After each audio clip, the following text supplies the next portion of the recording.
Chester had been digging in that same spot for 3 days straight. Not just scratching around, digging. He was digging with the desperate, focused intensity of an animal that knew exactly what it was looking for. But what Tobias Marsh didn't realize yet was that his prize pig had just found something that should have stayed buried forever. The morning sun cast long shadows as Tobias walked toward the pen, coffee mug in hand. The massive Yorkshire pig had worn a hole 3 feet deep in the northeast corner. Every time Tobias filled it back in, Chester would return to that exact same spot and start digging again. The animal's snout was raw. But before we start our story, make sure you smash that like button, subscribe if you haven't, and hit that notification bell so you won't miss any new stories. Tobias leaned against the fence. This wasn't normal. 23 years he'd been raising pigs, and he'd never seen behavior like this. Chester barely touched his food. He spent every daylight hour at that hole. This wasn't just intelligence, this was an obsession. As Tobias turned to leave, he heard a sound that made him stop cold. Chester had stopped digging. He was making a low, mournful sound. Not a grunt, something that sounded almost like crying, as if trying to tell him something urgent. Something was down there. That afternoon, Tobias found himself standing at the hole with a shovel. He climbed into the pen. Chester backed away but watched his every move. Tobias pushed the shovel into the bottom of the hole. It sank deeper than expected. 3 feet down, the shovel struck something that wasn't dirt or rock, something that gave slightly under pressure. He cleared away the soil. A piece of fabric emerged. Faded blue, buried for years. He brushed away more dirt, and then he saw it. His fingers touched something smooth and curved. He found himself looking at what was, unmistakably, a human ribcage. His hands began to shake. Chester hadn't been digging, he'd been excavating. Tobias sat back, his mind racing. This ranch had belonged to his family for 3 generations. There were no records of anyone being buried here. Tobias went back to the house, his legs unsteady. He pulled out the old photo albums. One image from 1923 stopped him. His grandfather, Jonas, stood with several other men. One of them, a tall, lean man, was wearing the exact style of blue shirt Tobias had just pulled from the grave. On the back, a name was written in pencil: Marcus Webb. He returned to the pen as the sun began to set. Chester was lying beside the hole, keeping vigil. Tobias resumed digging.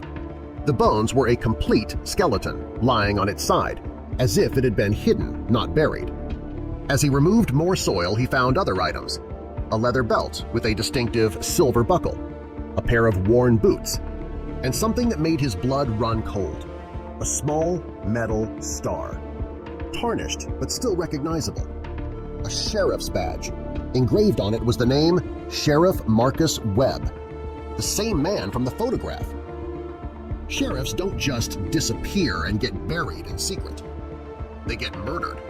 And if Marcus Webb was killed and buried here, that meant someone in his family knew about it. Tobias spent the night searching his grandfather's documents.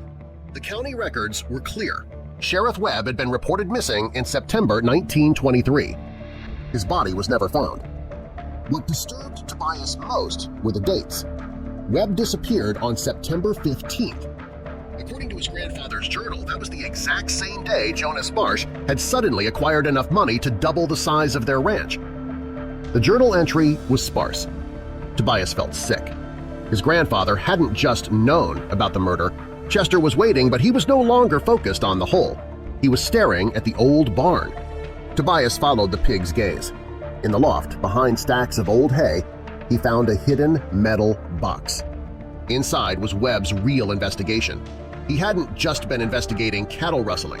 He'd uncovered a massive, organized corruption ring, a ring that involved his own deputy, Theodore Pike, local ranchers, and his own grandfather, Jonas Marsh. But the most damning document was a letter Webb had written but never sent to the territorial marshal. In it, he detailed his evidence and stated his intention to arrest both Pike and Jonas Marsh on September 15, 1923, the day he was murdered. Chester led him to another spot in the barn. Under a set of newer floor floorboards, Tobias found a second metal box. This one was filled with cash from the 1920s and a note in his grandfather's handwriting. Payment for services rendered. The Webb problem is permanent. T. Pike sends his regards. Tobias now understood. His family's entire legacy, their wealth, their land, it was all built on the blood money from a century-old murder. Tobias sat on his porch for hours, the weight of a century-old murder pressing down on him. Every board beneath his feet, every fence post was paid for with blood money. The smart thing to do was burn the evidence, rebury the truth. No one would ever know. But every time he looked at Chester, who now lay at his feet like a faithful sentinel, he remembered that mournful cry. The cry for a justice that had been denied for 100 years. He knelt by the grave one last time. Tucked beneath Webb's ribcage was a small leather pouch he'd missed. His hands trembled as he opened it. Inside, it wasn't just personal effects.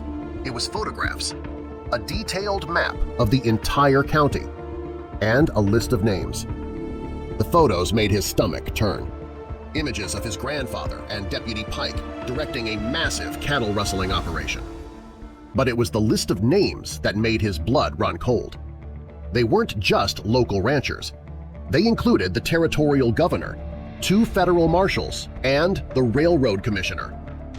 Webb hadn't just uncovered a local crime. He had uncovered a massive conspiracy, protected at the highest levels of government. The map showed red X's marking other locations where other ranchers had reported finding human remains, cases that were quickly dismissed by local authorities. Webb wasn't the only one they had murdered. Tobias now understood the full scope of what Chester had found. His grandfather wasn't just a killer. He was a cog in a criminal machine that was still running. He drove to the County Historical Society. The elderly historian Martha confirmed his fears. When he showed her the names, her face went white. She whispered that those same families, they still ran the county. The current mayor, the police chief, the district attorney. The network Webb died trying to expose had simply evolved. As Tobias drove home, he saw it, a black truck following him at a distance. When he turned onto his ranch road, the truck continued past. But he caught a glimpse of the driver, a man in a police uniform. Someone was already watching him. That evening, 3 trucks pulled into his yard. Men he recognized as local officials climbed out. Leading them was Police Chief Raymond Pike, the great-grandson of the corrupt Deputy Theodore Pike. His hand rested casually on his service weapon. Chester emerged from the shadows, growling, and planted himself between Tobias and the armed men. The chief told Tobias they knew what he'd found, that he'd been asking questions, that he had made a big mistake. History was repeating itself, but this time, Tobias was ready. He had spent the morning not just investigating, but acting. He had mailed copies of everything to newspapers and federal agencies outside the county's influence. "Too late," Tobias said, pulling Webb's badge from his pocket. "The truth is already out." Pike's face darkened with rage. But before he could react, the air filled with sirens. Federal agents and state investigators poured onto the ranch, surrounding Pike and his men. The trap had closed. The chief, who had come to silence a problem, was now in handcuffs. The longest-running criminal conspiracy in the state's history had just been brought down by a pig. The investigation made national headlines. Webb's map led to the discovery of 6 other burial sites.